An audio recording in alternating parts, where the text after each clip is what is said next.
Hello, welcome to my channel. My name is Abby. If you're here for the first time, welcome and thank you so much for stopping by. So I'm a Nigerian immigrant living in Canada, and my channel is all about that journey and everything else in between. So again, welcome, and I hope you join the family by clicking the subscribe button on your screen and also the notification bell so you get notified whenever there's a new video on this channel.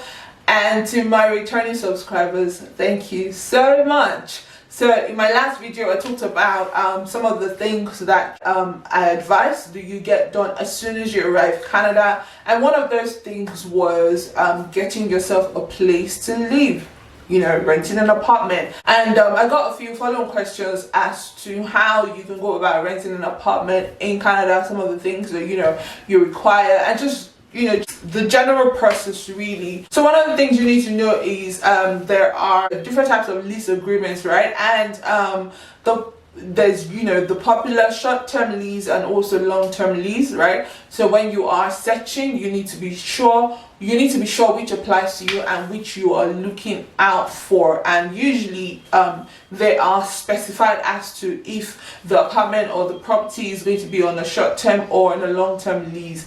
Now the places that are quite common for search is Renfaster, Kijiji, Facebook Marketplace, and Facebook groups. These are some of the places where you would get to find real-time quick information as to what's on the market in the community that you're seeking for. So I think for me, what has worked for us has been Renfaster. So anyways, consider all of these platforms and explore really. I find that there's some listings on a particular there's a listing in a particular place that doesn't necessarily appear in other places. So having multiple platforms to search through is really quite essential. Now I'll say that now down to some of the documents that you would be required to present if you're seeking to rent a property.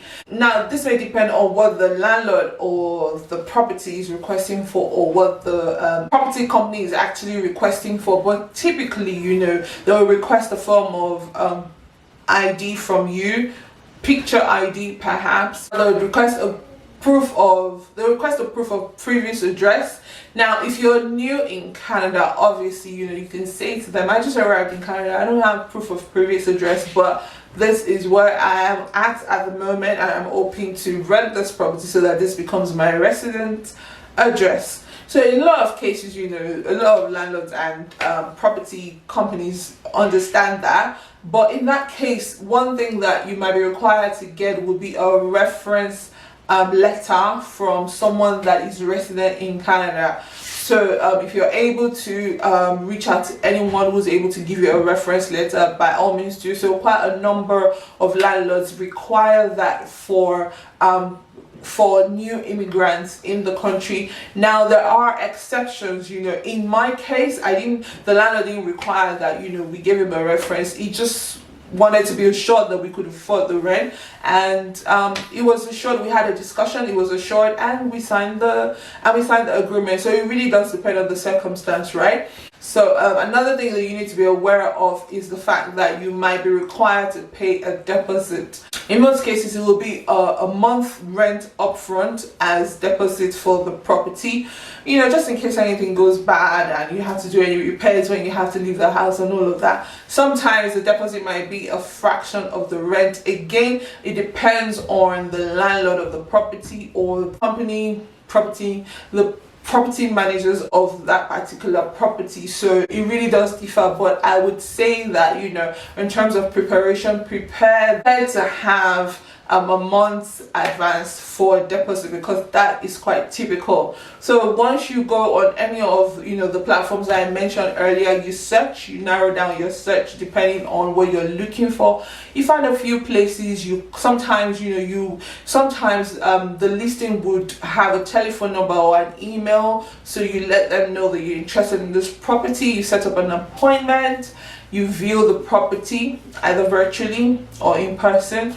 If you like it, then you know the landlord or the property managers will then go on to ask you some questions as to documents, you know, that you know you're required to submit for that application to go through. Now in some cases, some landlords will actually request for, you know, your credit rating, your credit score, just so that, you know, they know that you're able to afford the money. Now this is quite typical, obviously, if you have been living in Canada, if you have a history in Canada. If you don't have a history in Canada, then you know the landlord will probably ask for an assurance as to if you can pay the money, and that's usually, you know, your bank balance. You print out your statements and you show them and let them know, look, I got money to pay you, so you have nothing to worry about. So usually, you know, for first timers, that usually suffices, you know. So it's really that simple, you know. You view your property. If you like it, you go ahead and discuss the terms and conditions for the property, and you sign your agreement, and you have yourself a property to live in. So it's really that simple, really. I'm going to leave the listings I'm going to leave out in the description box all of this channels that I've listed, so you can refer back to it. I hope you're successful with your property search, and I hope this answers your question of how do I rent an apartment in Canada. Thank you so much for watching. Again, if you haven't subscribed to this channel, please click on the subscribe button, show some love, subscribe to this channel, and I will see you in my next video. Thank you for watching. Bye.